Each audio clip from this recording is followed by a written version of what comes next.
E aí, juventude pseudo-comunista, esse é mais um vídeo do canal Economicamente. Economicamente não só pelo tamanho da cabeça deste que vos fala, mas a ideia é discutir economia de uma forma que ela não minta, ou seja, baseada em fatos reais, números e estatísticas e principalmente de uma forma descomplicada. No vídeo de hoje nós vamos falar basicamente de como a política interfere na economia. Você sente este efeito? Você sente como a política interfere principalmente na economia e no seu dia a dia? Se sim ou se não, acompanhe e curta com a gente.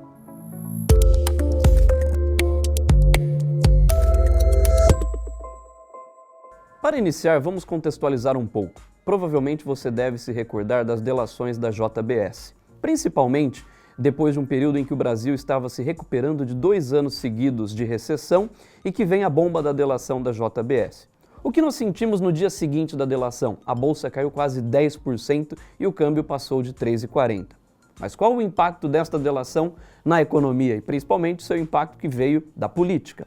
Vamos retomar um pouquinho. A grande discussão que nós tivemos foi principalmente ligado à incerteza. Será que as reformas trabalhistas e previdenciária iriam continuar? Mais do que isso, será que a taxa de juros iria continuar caindo? Será que manteríamos o controle sobre a inflação? E será que conseguiríamos gerar emprego? Portanto, a economia e a política são itens inseparáveis. E é claro que o desempenho da economia é um grande campo de batalha dentro da política. Tudo começa com a política. Não existe economia sem política. Vamos dar um exemplo. Perceba, quando você vota em alguma pessoa, você está percebendo, está votando naquela pessoa baseada na confiança que esta pessoa lhe passa. Assim também é o mercado. O mercado espera ter confiança e principalmente previsibilidade sobre um político. É claro que se esse político tem confiança, se ele é eleito, é claro que ele vai indicar os seus ministros e, consequentemente, a sua linha de política econômica. Vamos dar um exemplo, basicamente para você olhar como que isso impacta diretamente. Se o Trump seguir todas as políticas que ele mencionou nos Estados Unidos durante a sua eleição, provavelmente nós teríamos a maior depressão de toda a história. Vamos dar um outro exemplo totalmente diferente. Todos os economistas sabem que o Brexit pode causar danos irreparáveis ao Reino Unido. Por outro lado, a própria política tornou o Brexit possível. A política decide a economia. No entanto, tudo depende da sua população. Se nós tivermos uma população educada e inteligente, essa população não será convencida baseada em retórica, baseada em fatos que não são reais. Ou seja, é extremamente importante que a política seja amparada em dados reais e que, consequentemente, isso leve a questões econômicas reais e não baseado em pressupostos e retóricas políticas. Portanto, a política é quem molda a economia. Vamos dar um exemplo. No caso dos países subdesenvolvidos, principalmente dada a maturidade política de alguns países, são países muito mais suscetíveis às conspirações, principalmente políticas. Vamos dar um exemplo. Vamos pegar o caso da Coreia do Sul.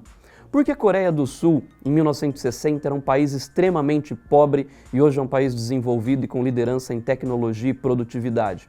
Justamente por conta dos políticos que fizeram uma mudança drástica justamente na economia. Vamos dar um exemplo mais simples. Vamos olhar para o nosso dia de hoje no Brasil. Nós estamos olhando justamente para as eleições. E como é que isso vai impactar algo simples no nosso dia a dia? Vamos olhar para esse caso e pensar como isso vai impactar a taxa de câmbio. Vamos dar um exemplo. Veja esse gráfico que está aparecendo para vocês. Neste gráfico eu estou criando um cenário para as eleições. Qual é este cenário? O Brasil vem caminhando recentemente com uma desvalorização cambial. Espera aí, o que é desvalorização cambial? A nossa moeda perde valor em relação ao dólar, ou seja, você sente um aumento da taxa de câmbio. Isso é desvalorização cambial. Ou seja, nós temos observado recentemente um aumento dessa taxa de câmbio, principalmente em função de aspectos internacionais ligados à taxa de juros no mercado americano. E como as eleições vão afetar diretamente esta variável econômica? Imagine, e vamos lembrar um pouquinho do que eu disse no começo deste vídeo. O principal aspecto que todo investidor olha é previsibilidade. Portanto, quanto mais incerteza eu tiver no processo, mais instável vai ficar a taxa de câmbio e, consequentemente, as variáveis econômicas. Vamos partir de um cenário bastante interessante. Qual é este cenário? Que nós vamos ter um reformista sendo eleito. Reformista é aquele que nós vamos entender que dará continuidade aos programas, principalmente de reformas trabalhistas e reforma previdenciária.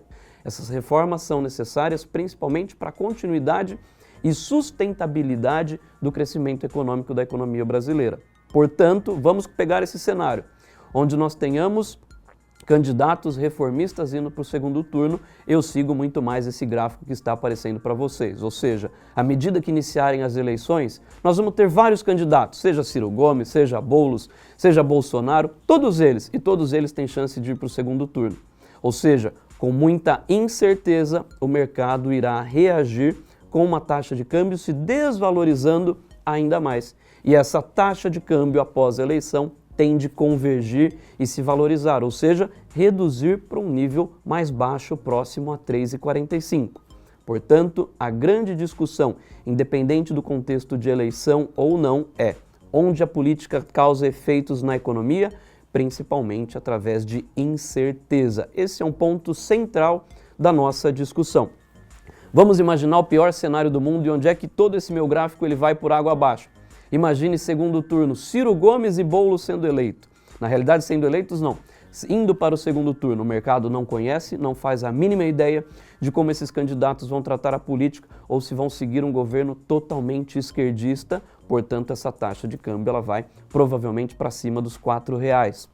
Portanto, e finalizando essa minha discussão, a grande questão está sobre como a política vai garantir a continuidade de reformas, se nós vamos continuar trabalhando para redução de taxa de juros, se nós vamos continuar para manter a inflação dentro da meta e, além disso, gerar emprego. A crise política, ela abala, consequentemente, a confiança das famílias. Ela não abala a confiança apenas dos investidores, mas de todas as famílias. Imagine, cada vez mais você tem menos confiança, menos segurança sobre a sua continuidade, inclusive no seu trabalho. Portanto, existe um ponto extremamente importante quando nós falamos de política. É importante que a política gere confiança, segurança, transparência e previsibilidade. Isso é extremamente importante para que a gente possa garantir crescimento e desenvolvimento econômico. Um aspecto extremamente importante para a gente fechar esse vídeo, para que você possa ter entendido esse contexto da política na economia, é basicamente olhar para um tripé. Qual é esse tripé? Instituições, políticas públicas e a regra do jogo. O que nós esperamos é que isso tenha previsibilidade, transparência e que gere confiança aos investidores, ou seja, que as regras do jogo não vão se alterar ao longo do caminho ou principalmente com a mudança de presidente. Essa é uma ideia extremamente importante. Agora, será que você consegue entender o que nós estamos vivendo na Venezuela atualmente? Ou mais do que isso, será que isso justifica os 2 últimos anos da economia brasileira? Espero você curtindo o nosso canal e acompanhe os próximos vídeos aqui no Economicamente.